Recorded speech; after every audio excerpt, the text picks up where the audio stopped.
이제 지금 27장까지는 성막 여러가지 시설과 설비들에 대해서 설계들을 보여주셨습니다. 근데 지금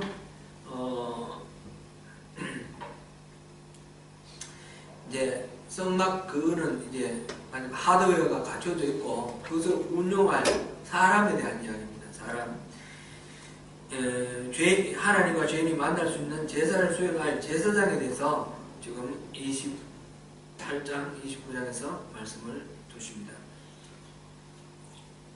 28장은 제사장의 옷에 관한 거고, 그 다음에 29장은 제사장을 위임하여 그 직분을 수행하도록 하는 그 직분 위임하는 내용입니다. 지금 보니까 이제 아론과 그 네 아들을 위하여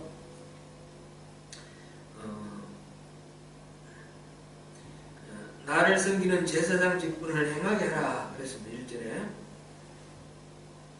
그리고 2절에 내 형 아론을 위하여 거룩한 옷을 지어 영화롭고 아름답게 하라 그랬습니다. 그러면서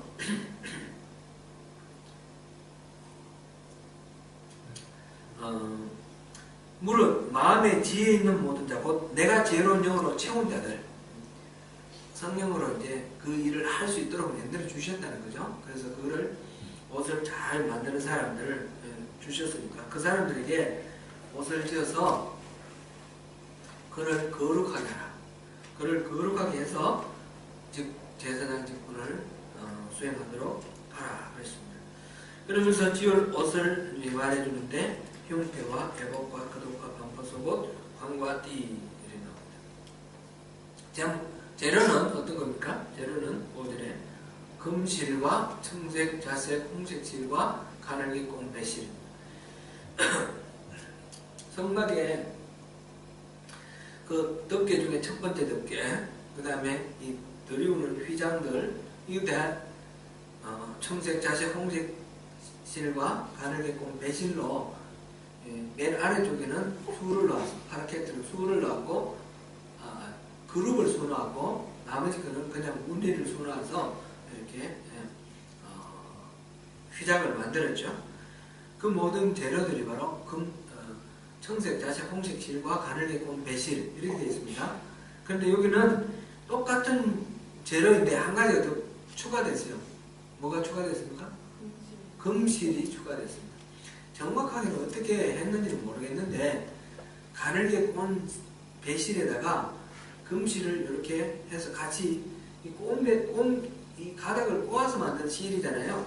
그중에 금도 꼬아서 하나 만들었다 이렇게 보는 사람도 있고, 전체적으로는 그냥 청색, 자색, 홍색실과 가늘게 꼰 배실에다가 이 테두리는 금실로 이렇게 설치겠다 이렇게 보는 경우도 있고, 모릅니다. 이거는 잘 모르는데 다양하게 이렇게 생각되고 저렇게 생각되고 그렇게 생각합니다. 재료는 그렇습니다.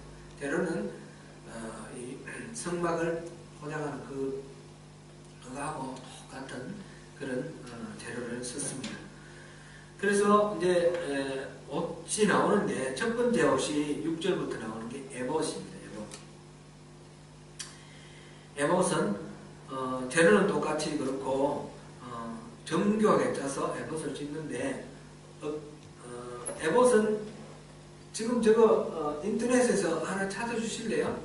제사장의 옷 해가지고 아무거나 하나 뭐 보시면 제사장님 찾아보시면 더 좋은 거 많이 찾으실 것 같아요. 에봇은 맨 겉에 입는 옷인데 앞치마라고 생각하시면 돼요. 앞치마 같은 거.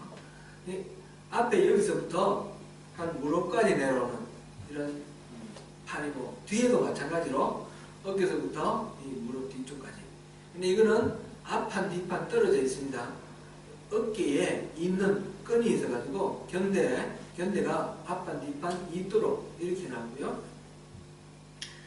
그렇게 에봇 위 매는 띠를 더 에봇 짜는 법으로 금실과 청색, 자색, 홍색실과 가늘게 꼰 배실로 묻혀서 짜라 그랬습니다. 재료는 똑같죠? 재료는 똑같은데 그렇게 견대 짜서 붙여라.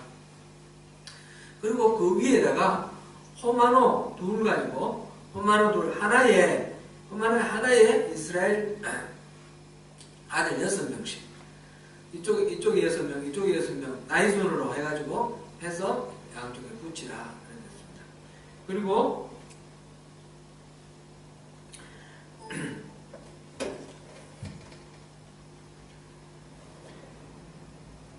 그들의 나이대로 여섯 이름을 붙이라 그랬고, 보석을 새긴 데가 도장을 새긴 같이 이름을 새기라 그랬고, 에봇의 두 어깨 바지에 붙여서 기념 보석으로 삼아서 아론이 여호와 앞에 나갈 때마다 이 이스라엘 12지파의 이름을 두 어깨에 메고 나가라. 그런 거죠. 너는 검으로 태를 만들지고 순금으로 꾼처럼 두 사슬을 닦고 한 사슬을 그 태에 달지라. 그렇습니다. 그 이제 호마노로 붙여가지고 견대를 붙이는데 그 태를 또 금으로 만들고 여기서 이제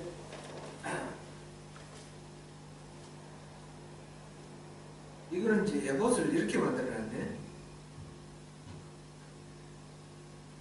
그림이 지금 이거는 지금 이게 에봇인 거예요. 에봇. 근데 이거 말고 다른 거 한번 그려보면 되거든요. 앞뒤를 어깨를 이렇게 그런 이렇게 다 위로 올라가 있는 걸 보세요. 물론 이게 누구 본 사람이 없으니까 이게 맞는지 저게 맞는지 몰라요, 그죠?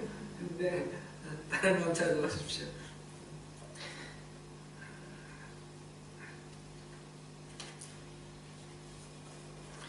그 다음에 첫 번째는 에봇이고 두 번째로는 판결흉패입니다. 판결흉패. 판결흉패는 이게 판결흉패입니다. 한 뼘 이렇게 가로세로 한 뼘씩 해서 요만한 패를 만들고 거기에 네 줄로 보석 한 줄에 3개씩 보석 12개를 순서 여기 좀 나와있죠. 이 보석을 다 붙이고 그 보석 하나에 이스라엘 지파 한 이름씩 이렇게 3개를 했습니다. 그래서 첫 줄에는 홍보석, 황목, 녹조이고 둘째 줄에는 석류석, 남보석, 홍만호고 셋째 줄은 호박, 백만호, 자수정이고 넷째 줄은 녹보석, 후만호, 벽옥 이런 식으로 12개. 이게 조금 더 제가 생각하는 거랑 더 가깝습니다. 지금 에봇이 여기서부터 여기까지, 그죠? 앞판 있고 뒷판 있고 어깨 견대로 이렇게 연결을 해놨습니다.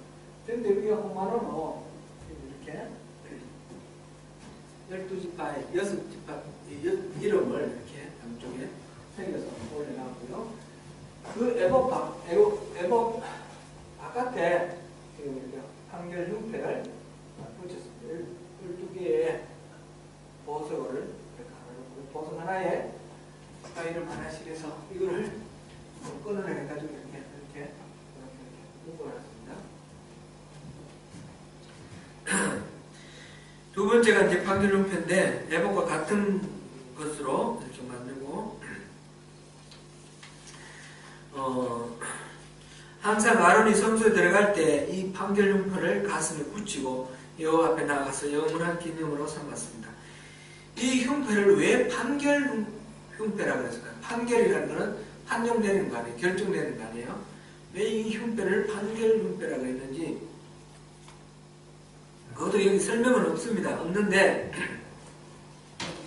판결흉패가 두 겹으로 해서 이렇게 만들어졌는데 우림과 둠밈을 판결흉패 안에 두라고 했어요. 그러니까 아마 이 판결흉패를 주머니처럼 만들어 놓고 그 안에 우림과 둠밈을 넣어놓은 것 같아요. 우림과 둠밈은 뒤에 나오니까 다시 한번 보고요. 그래서 국가의 중대한 일을 결정할 때에 우림과 둠밈으로 결정을 했으니까 이 판결흉패가 바로 그런 중요한 일을 결정한다 하는 뜻으로서 판결이라고 그런 이름을 붙였습니다. 히브리서에 보면 예수님이 큰 대제사장으로 그렇게 나옵니다. 그리고 아론은 그리스도의 모형이다 이렇게 나오는데, 그리스도께서 나중에 이 의와 공평으로 이 세상을 심판하시는 심판주가 되시잖아요. 그러니까 이 아론은 그리스도의 예표하는 그런 사람이니까, 아론이 입는 이 제사장 옷 속에 예수님이 하시는 그 심판주로서 예수님의 기능이 여기 들어있는 거예요. 그게 바로 판결형패라는 겁니다. 그렇게 예수님을 예표하는 것으로 판결형패가 있습니다. 판결형패 안에는 우림과 둠밈이 있는데, 이제 어떤 분은 이렇게 설명했어요. 안에 검은 돌, 흰 돌 해놓고 이제 이 안에 넣어놨다가 무슨 일이 있을 때 이렇게 꺼내면 흰 돌이 나오면 yes, 검은 돌이 나오면 no, 이렇게 하다가 뭐 어떻게 되면 wait, 이렇게 하나님의 뜻을 분별하는 것으로 이렇게 사용했다고 합니다. 일종의 주사위나 아니면 제비 뽑는 제비나 이런 것처럼 그렇게 된 것 같아요. 우림과 둠밈이 정확히는 뭔지 모르겠습니다. 모르는데, 원래 이 우림이라는 말의 뜻은 빛이라는 뜻이 있고, 또 둠밈이라는 말은 완전이라는 뜻이 있다는 거예요. 뜻이 말이 우림이라는 이름은 빛, 둠밈이라는 이름은 완전이라는 그런 의미를 갖는 이름이에요. 그러니까 이 우림과 둠밈은 결국 빛이시고 완전하신 분, 어떤 분을 예표하는 거다. 그리스도를 상징한다. 이렇게 보고, 그 우림과 둠밈이 결국 하나의 뜻을 분별하는 것이니까 주님을 통해서 우리에게 주시는 그 뜻, 그것을 잘 이렇게 분별하라고 이 우림과 둠밈을 주신 것 같아요.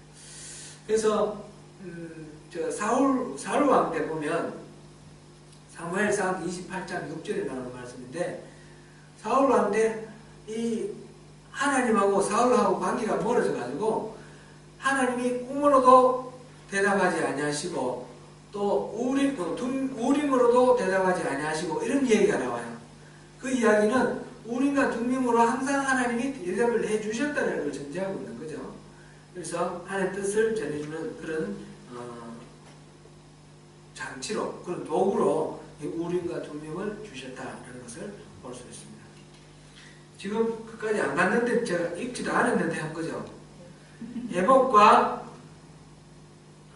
하나만 했죠. 지금 에봇 읽은 부분은 14절까지는 에봇 하나만 나왔는데, 에봇과 이 혼마노 두 견대 15절부터 지금 나오는 게 판결융표와 우림과 둠밈입니다. 다시 우리가 먼저 했지만 다시 읽겠습니다. 15절부터 한번 읽어보겠습니다.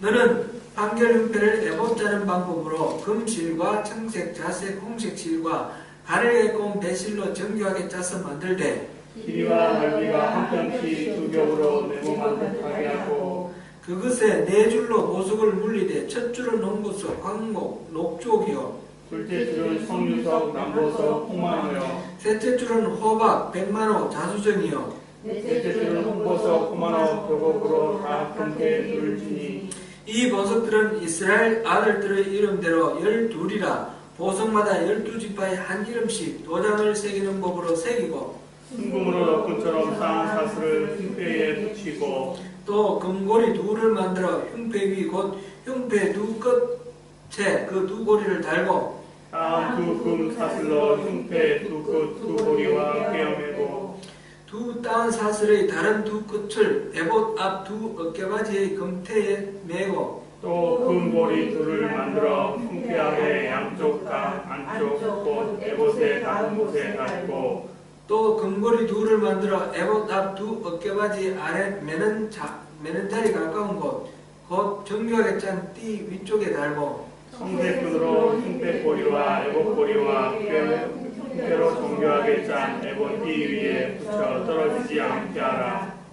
아론이 성소에 들어갈 때에는 이스라엘 아들들의 이름을 기록한 이 판결흉패를 가슴에 붙여 여호와 앞에 영원한 기념을 삼을 것이니라.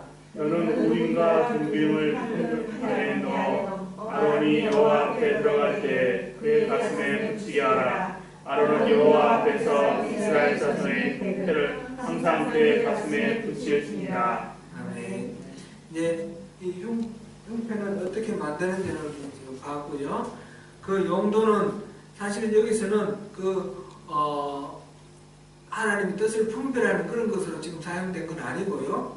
제사장이 이것을 가슴에 달고 하나님 앞에 들어가는 거예요. 그러니까 이스라엘 12지파 전체를 데리고 하나님 앞에 들어가는 그런 역할로 지금 판결 흉패가 있고 우리가 투밈이 있습니다. 그 다음에 제사장의 또 다른 옷을 계속해서 31절부터 보겠습니다.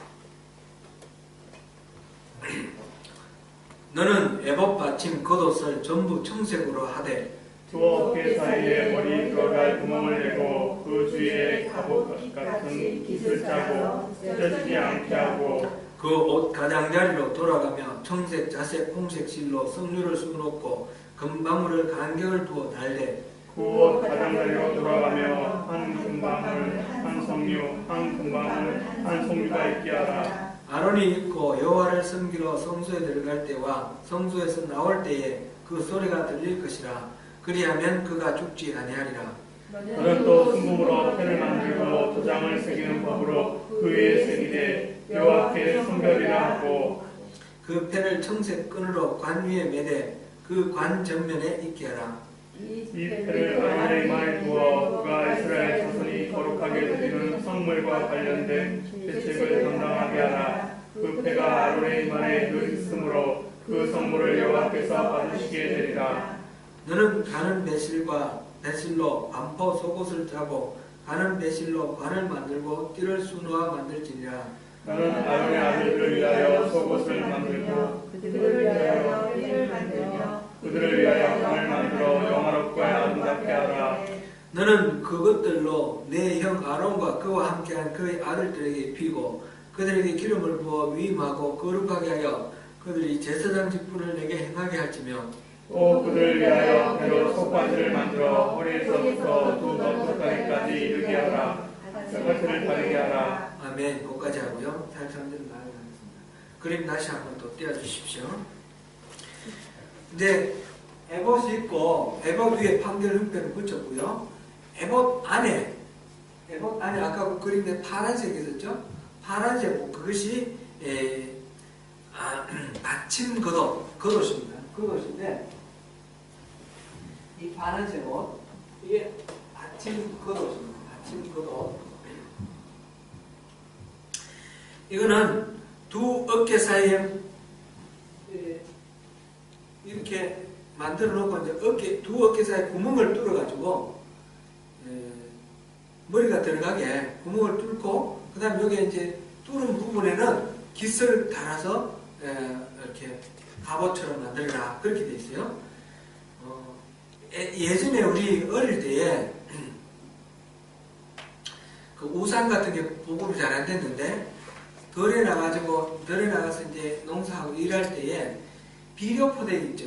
비료포대 여기 구멍을 딱 뚫어가지고 거꾸로 딱 쓰면 옆 팔랑을 다 해가지고 그게 우이였어요. 우이 그런 식으로 그 이전에는 지프로 이렇게 짜서 우장을 이렇게 만들어서 등에 이렇게 덮고 있었는데 비료포대 그게 생각나네요.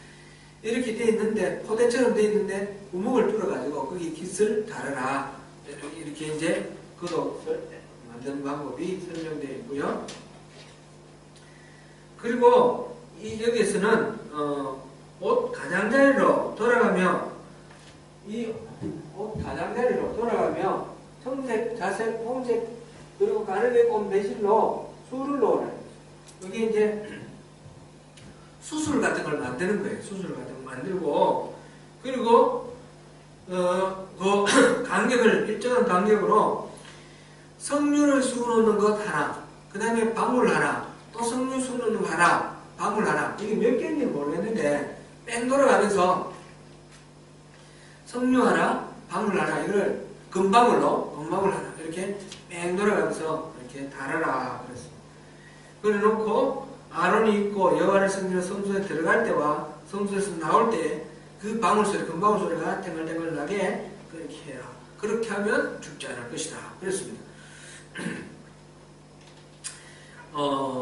이 겉옷은 보통 우리도 이제 동양에서도 그렇고요, 서양에서도 그렇고 이 옷은 신분을 나타냅니다. 왕이 입는 옷 우리 보면 뭐 이렇게 홀룡포가 있잖아요, 그죠? 홀룡포가 있고 신하가 입는 옷이 있고, 그죠? 그것도 직위에 따라서 높은 신하가 입는 옷, 낮은 신하가 입는 옷 이렇게 있는 것처럼 이 겉옷은 신분을 상징합니다. 지금 제사장이 입는 옷이 앞에 있는 에봇도 그렇고 판결 흉패도 그렇고 이제 받침 겉옷도 그렇고 색깔이 파란 색깔에서 아주 눈에 확 띄게 이분이 대제사장이라는 게 금방 알 수 있도록 그렇게 이제 아주 화려하게 아주 빛나게 그렇게 만들었습니다. 이것은 단순히 치장이 아니라 신분을 나타내는 거죠. 신분만 아니라 권위와 능력을 나타내는 거라고 그렇게 볼 수 있습니다. 열왕기하 2장 13절에 보면 그 엘리야가 성천하고 난 뒤에 엘리야의 겉옷을 엘리사가 들고 옵니다. 그래서 이렇게 막 치니까 물이 갈라지고 이런 게 나오는데 이 엘리사의 겉옷, 그것이 엘리사가 그동안에 보였던 많은 권능, 엘리야가 보였던 그 많은 권능이 여기 대표대가 있는 거예요. 사실은 옷이 능력이 있는 건 아니잖아요. 그것은 그 엘리야의 능력을 상징하는 겁니다. 그래서 그것으로 이렇게 갖고 오는 걸 보고 했습니다.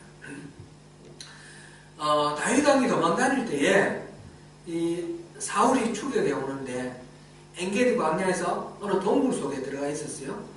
동굴 속에 들어가 있는데 사울이 발을 가리러 들어왔다 그랬어요. 말하자면 대변보로 들어왔습니다.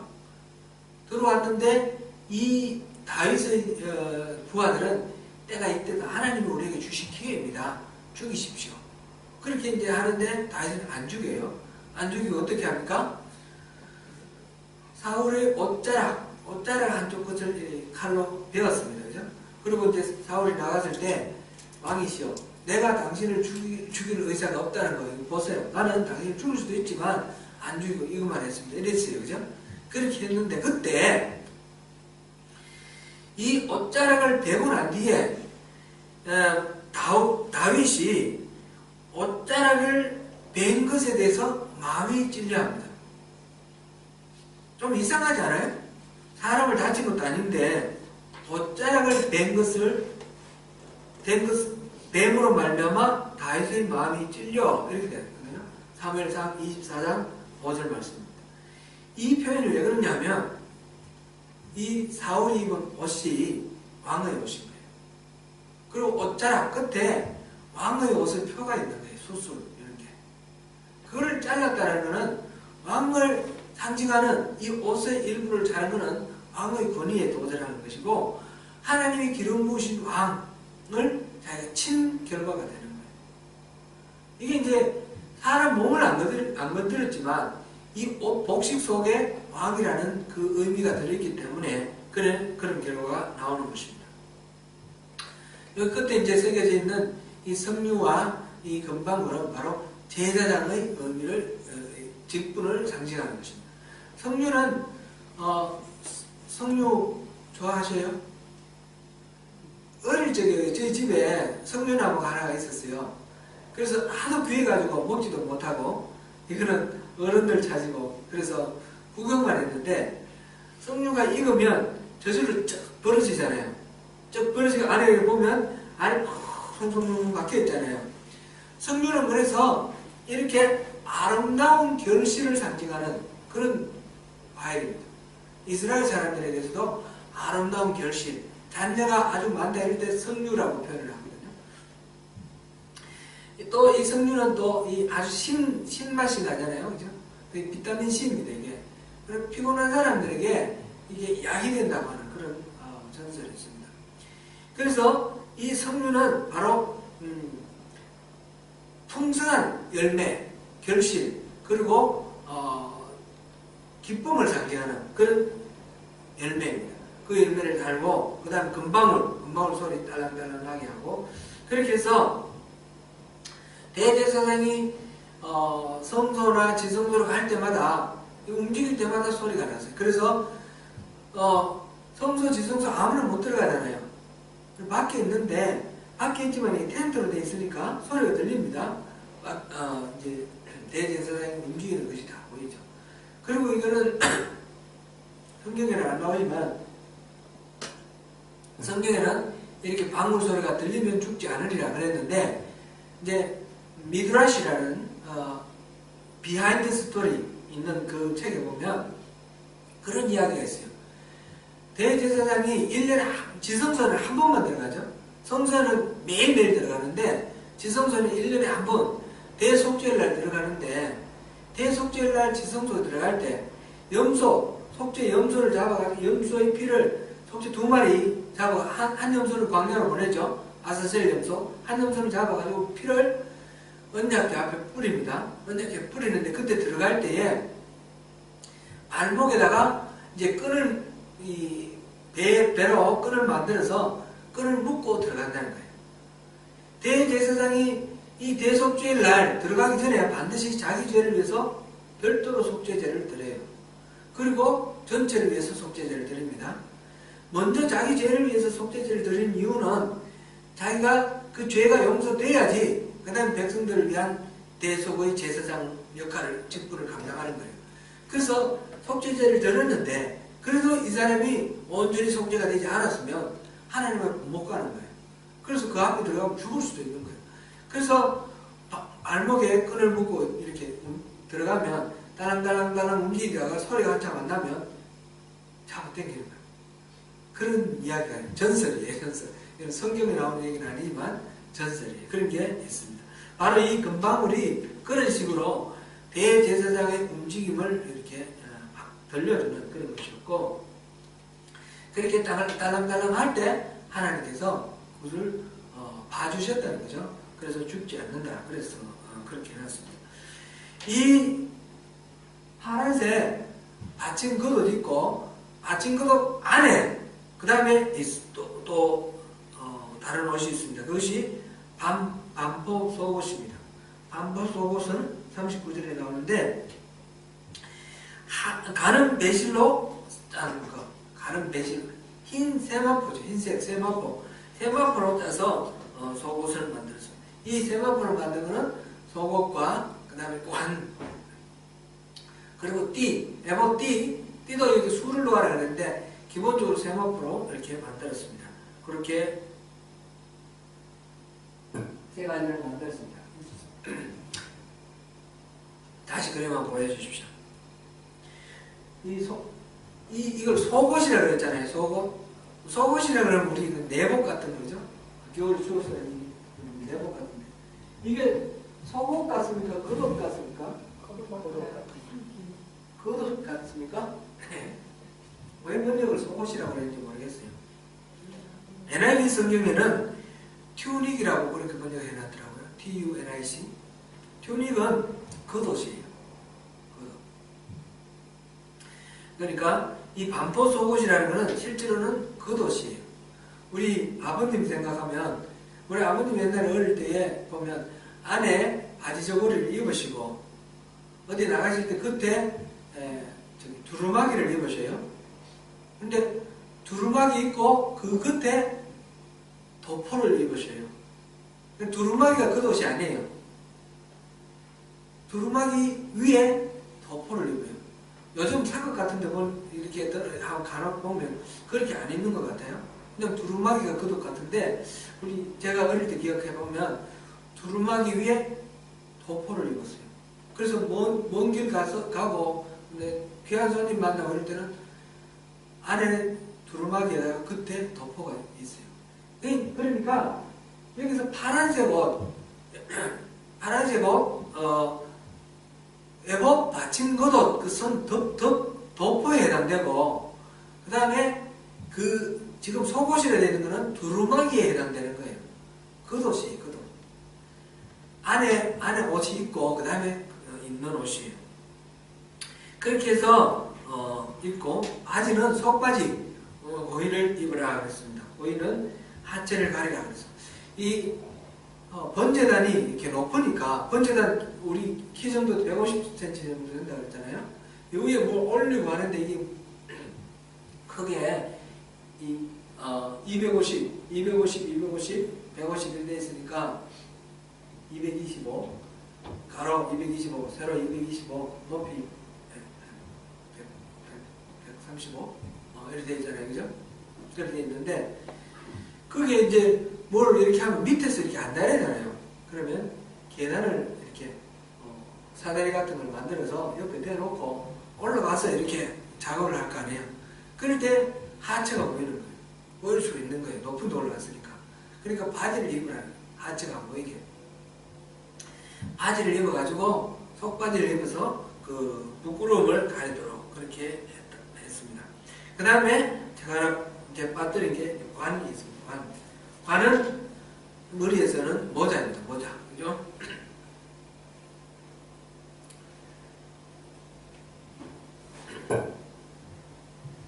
이렇게 모자가 있습니다. 그죠? 모자. 흰 모자. 모자가 있는데 그 모자의 앞에다가 펜을 만들어서 금으로 뭐라고 씁니까? 여호와의 성경. 여호와의 성경. 이렇게 해가지고 이걸 붙여가지고 그걸 금으로 이제 이렇게 매달아가지고 항상 이마에, 아론의 이마에 늘 이것이 있도록 그렇게 하라 그랬습니다. 여기서 지금 이 복장을 입은 사람은 누구예요? 대제사장 한 사람이에요. 여기 보면 계속 아론에게 이렇게 나왔습니다. 대제사장 한 사람이고, 그러나 일반 제사장은 이 안에 있는 이 속옷, 반포 속옷이라는 것까지만 입습니다. 이 에봇 및 이거는 안 입고, 에봇도 안 입고, 판결 힘도 없고, 이 머리는 관은 특별한 언급이 없지만 여호와의 성결이라는 건 이 폐만 없고 그냥 모자만 있는 것으로 그렇게. 흰 옷 입은 제사장 있습니까? 그리고 이 제사장들의 신발은 어떤 신발입니까? 신발은 안 나오죠? 그러니까 아마 맨발인 것 같아요. 이 모든 복식은 재료나 아니면 또 방식에 대해서 이렇게 자세하게 나왔는데, 이 모든 것들은 제사장으로서의 직분을 감당할 수 있도록 그렇게 하기 위해서 그렇습니다. 43절 마지막에 우리 한번 읽어보겠습니다. 아론과 그의 아들들이 회막에 들어갈 때에나 제단에 가까이 하여 거룩한 곳에서 섬길 때에 그것들을 입어야 죄를 짊어진 채 죽지 아니하리니 그와 그의 후손이 영원히 지킬 미래니라. 아멘. 이 제사장의 옷을 입어야지 죄를 짊어진 채 죽지 아니하리라 그랬습니다. 이 옷을 입는 것은 목숨이 달린 일입니다. 그죠? 목숨이 달린. 지금 다시 앞으로 가서 3절을 읽어보겠습니다. 너는 무릇 마음에 지혜 있는 모든 자 곧 내가 지혜로운 영으로 채운 자들에게 말하여 아론의 옷을 지어 그를 거룩하게 하여 내게 제사장 직분을 행하게 하라. 그를 거룩하게 하여, 이거는 아론을 거룩하게 만들어라 이 말이죠. 이 옷을 지어서 입힘으로 아론이 거룩해진다는 겁니다. 그래야지 죄를 진 채 죽지 않고 살 수 있습니다. 인간은 다 죄인입니다. 제사장도 죄인입니다. 대제사장이 대속죄일에 제사를 지내기 위해서 자기를 위해서 먼저 속죄제 드려야 되는 것처럼 아론도 죄의 덩어리입니다. 그죠? 아론 우리 잘 아시지 않습니까? 이 사람이 자질이 뛰어나거나 아니면 도덕적으로 아주 고매한 성품을 가졌기 때문에 아론이 대제사장이 된 게 아니죠. 아론은 모세가 하나님을 만나고 오는 40일 동안 기다리지 못해가지고 황금 송아지를 만드는 그 장본인입니다. 그러고 난 뒤에 자기 잘못을 이렇게 솔직히 인정도 안 합니다. 백성들이 원해가지고 황금을 갖고 왔길래 그 황금을 불에 던졌더니 송아지가 나왔습니다. 그렇게 말해요. 그죠? 말도 안 되는 그런 변명을 하는 그런 뽕건스러운 사람입니다. 이런 인격의 인간이 어떻게 백성들의 죄를 대신해서 하나님 앞에 속죄받기 위해서 하나님 앞에 갈 수 있겠습니까? 이거로는 이 인간으로의 자격으로는 갈 수 없는 겁니다. 그래서 거룩한 옷을 입어서 이 사람을 거룩하게 만들어놨어요. 이 사람은 진짜 거룩한 게 아니고 거룩한 옷을 입어서 거룩한 것으로 만들어놨습니다. 이 거룩하다는 말의 의미가 뭐라고 그랬죠? 구별된다 그랬죠? 구별된다. 특별히 하나님이 쓰시기 위해서 하나님의 목적에 따라서 하나님의 용도에 따라서 구별해 놓은 것, 이걸 거룩하다 그랬습니다.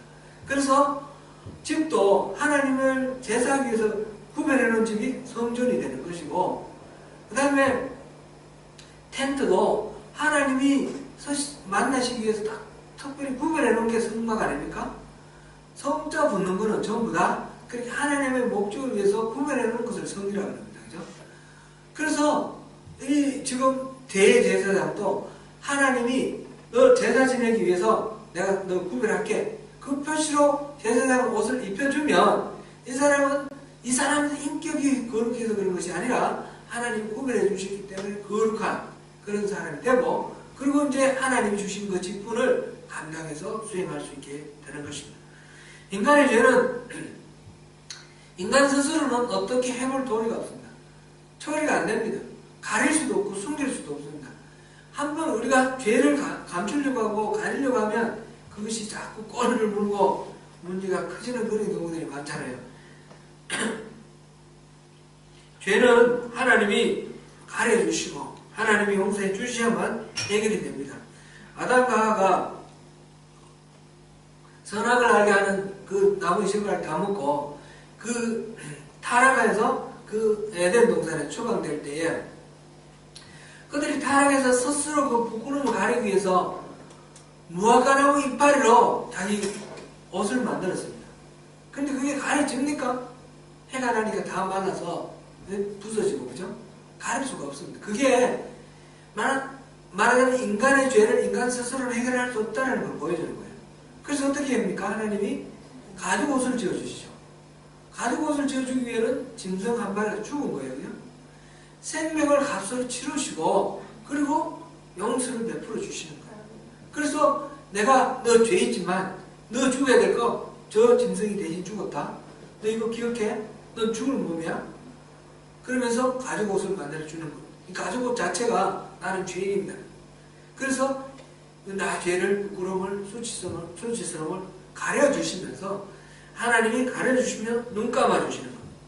옷은 앞에서 살펴보았듯이 신분을 나타내기도 합니다. 세상적인 의미에서 신분을 나타낼 뿐만 아니라 주님과의 관계를 나타내는 그런 의미도 있습니다.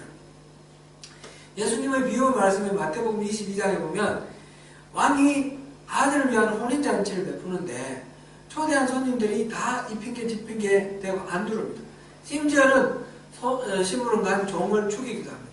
왕이 화가 나서 그 살인자들을 진멸해버리고 그 다음에 길 가는 사람들 누구나 다 오너라. 그래서 그 혼인잔치에 원래 초청했던 사람들 아니고 다른 사람들을 초청해서 그 혼인잔치에 손님으로 맞아들입니다.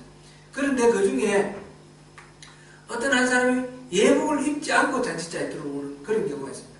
그래서 왕이 들을 붙들으면서 어두운 데로 던져버리라. 그런 얘기가 나옵니다. 그죠?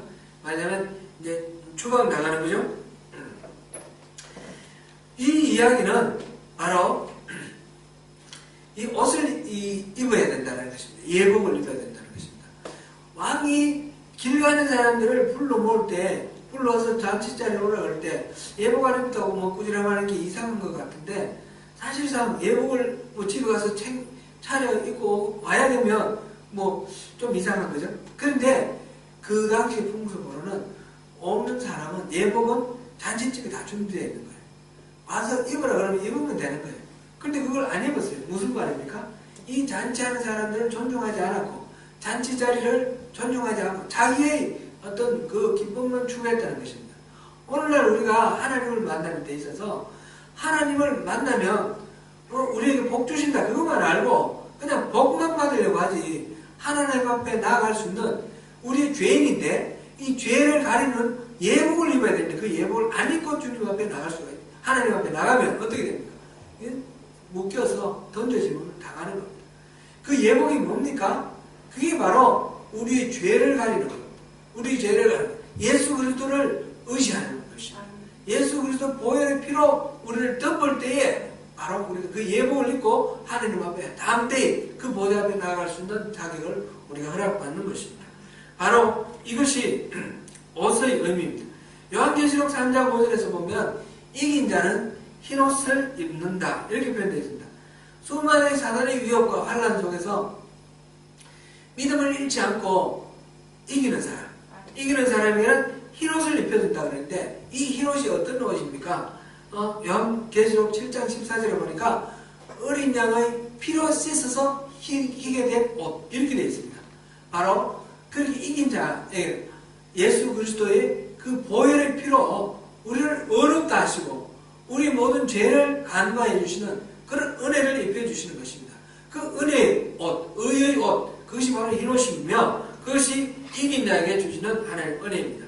제사장들이 세마포를 만든 옷을 입은 것은 바로 이 그리스도의 순결, 그리스도의 그 성결을 표현하는 하나의 예표로 세마포를 입었습니다. 오늘날은 이 구약 시대하고는 다르지만 제가 이제 성찬이나 세례를 베풀 때 예복을 이제 가운을 입습니다. 가운을 입는 것은 멋짓을 하고 입는 것이 아니고 이제 다 언제나 죄인이지만 특별히 이런 의식을 행할 때에 내가 죄인이라는 것을 인정을 하고 나의 인격으로는 이런 거룩한 성례를 집전할 수 없습니다 라는 것을 고백하는 것입니다. 그렇게 해서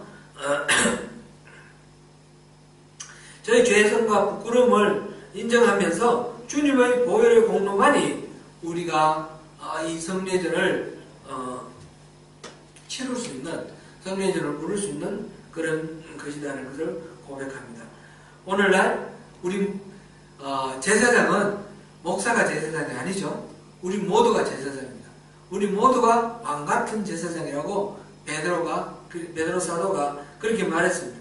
주님 앞에 서 있는 우리 성도들은 그리스도로 말미암아 구원을 얻어서 의로움과 거룩함의 예복을 입게 된 것을 자랑스럽게 여기면서 이 많은 환난과 영적 전쟁에서 싸워 이겨서 어린 양의 그 흰옷, 어린 양이 입는 흰옷, 예수 그리스도의 보혈로 빨아서 희게 된 그 흰옷, 예수 그리스도의 의의 옷을 덧입고 우리가 주님 앞에 담대히 나갈 수 있는 그 복을 누리며 주님 앞에서 누리는 그 모든 하나님이 예비하신 하나님에 속한 진정한 복을 다 누리시는 우리 모두가 되시기를 축원합니다. 기도하겠습니다.